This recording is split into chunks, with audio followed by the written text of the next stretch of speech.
What is up, Swolger Nation, Fit Cult members? We're coming to you from the gym, and that right now is something that a lot of people are dealing with. With COVID-19 going on, a lot of gyms are still closed. There's some people though that are starting to get back into the gym. So this video, we're gonna go over everything that you should not be doing when you first get back into the gym, and then telling you exactly what you should be doing. Because let's face it, if you are an experienced lifter, if you've been lifting for years, you've probably lost some strength and some size by doing bodyweight workout. I mean, let's be real.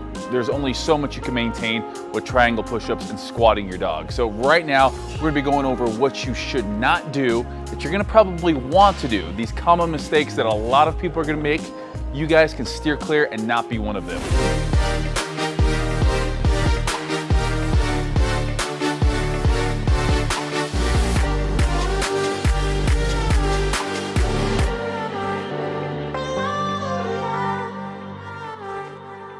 All right, so the first thing that a lot of people are gonna probably want to do when coming back into the gym is testing their 1-rep max. This is something you should not do. We get a lot of people on our programs because we test every so often, or if someone signs up, they always go through a testing phase. We get it, you're significantly weaker the day you get back into the gym, so the thought of retesting your maxes and basing your next training cycle on those numbers can be appealing.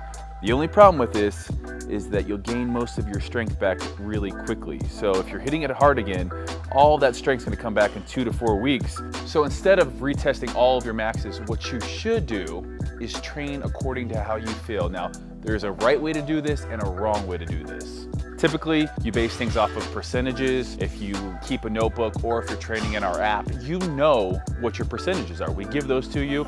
Any smart program is gonna have that. So the weights you use may be significantly less than what you're used to doing, but I think you'll be surprised how much stronger you'll get. It's gonna be really quick. If you've ever come back from an injury, you've probably experienced this quick progress once you were cleared and able to go full speed again.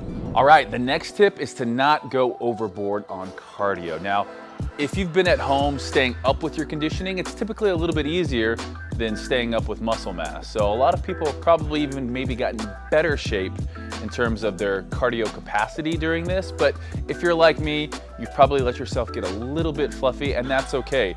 What you need to do though is ease back into cardio. And the reason for this is because if we're looking to gain muscle and you do tons and tons of cardio, those two things are diametrically opposed, and you're not gonna be able to get those gains back as fast as if you were to do a moderate amount of cardio. So a lot of people are probably thinking, when the lockdown is over, I'm gonna wake up, do my cardio every single day to get into that summer physique shape. No one likes to see their hard-earned gains go down the drain. But just remember that if you wanna give yourself the best opportunity to gain muscle that you've lost, the best bet is to make sure you do moderate amount of cardio with weight training. Muscle mass drives metabolism. So if you want to give yourself the most opportunity to shed unwanted body fat, come back from quarantine majoring in weightlifting and minoring in cardio. You need to let your body adapt to weight training again. And remember, you're going to bounce back quickly. Give yourself 2 to 4 weeks to focus on regaining muscle and strength that you've lost. Hammering away on cardio will just delay that process and is the last thing you want to do right now. All right, the third thing you guys should really avoid is over dieting. Now, there's been so many snacks consumed by me during this quarantine. It's easy, you're at the house. The idea of dieting is hard when you don't have something to diet for. We don't know when those summer trips that we made before quarantine are actually gonna be able to be taken. So really, you're sitting around the house, a little bit bummed out about everything. I understand, I'm there with you guys. But coming back, you're gonna wanna have this urge to over diet, and you shouldn't do this. So this tip really goes hand in hand with cardio. If the quarantine 15 hits you hard, maybe even quarantine 25 for some people, then your natural response is probably to throw yourself into caloric deficit. This will really be counterproductive to bouncing back quickly. You want to give your body everything it needs to ensure its best opportunity for growth and recovery. So if you toss yourself into caloric deficit, you're just going to be swimming against the current. Remember when you were told you can't gain muscle and lose body fat at the same time? Well, this is one of those rare scenarios you may be able to achieve that goal. And this is, again, it's the same effect of when you come off an injury, you're going to bounce back very quickly. So make sure you're giving your body adequate nutrition. If your body doesn't have that, you're not gonna be able to gain that muscle that you lost. So what I recommend is start at maintenance and adjust based on results. Maintenance basically means that you're not losing or gaining any weight. Doing this will help make sure you're fueling your body with enough to get your gains back, but also keep yourself in check so you don't gain a bunch of unwanted body fat.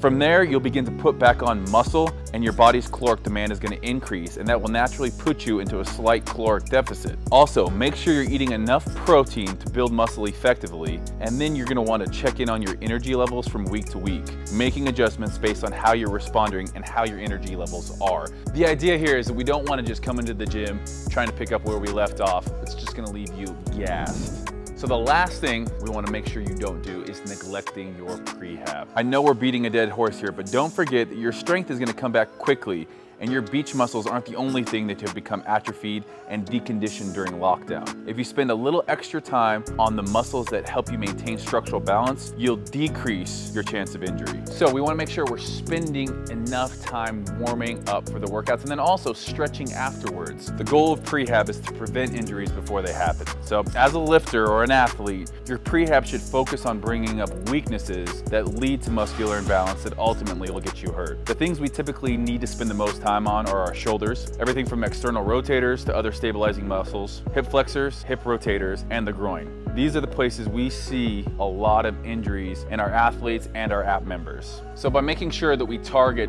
the shoulders, the hips, the rotators, you can do this in your warm-up, you can do this in between sets, but if you're not doing this, you're going to see an increase in injury, and that means you're not going to be in the gym training. You're going to be at home, depressed, even longer possibly than you were during quarantine. So hopefully you guys have seen from this video what you guys shouldn't do. I know a lot of people are going to be excited, ready to get back and want to just jump back in, but you also need to realize your central nervous system hasn't been doing heavy lifts. It hasn't been doing those deadlifts. It hasn't been doing those high impact cardio sessions of sprinting on an incline treadmill. So you're gonna make sure you want to follow these steps that I've laid out in this video to keep you in the gym, keep you healthy and making gains. So as always, smash that like button. We're excited for everyone to slowly get back into it. I know our app members are really excited. If you guys wanna check out more, head over to fitnessculture.com. And like always, we'll see you next time.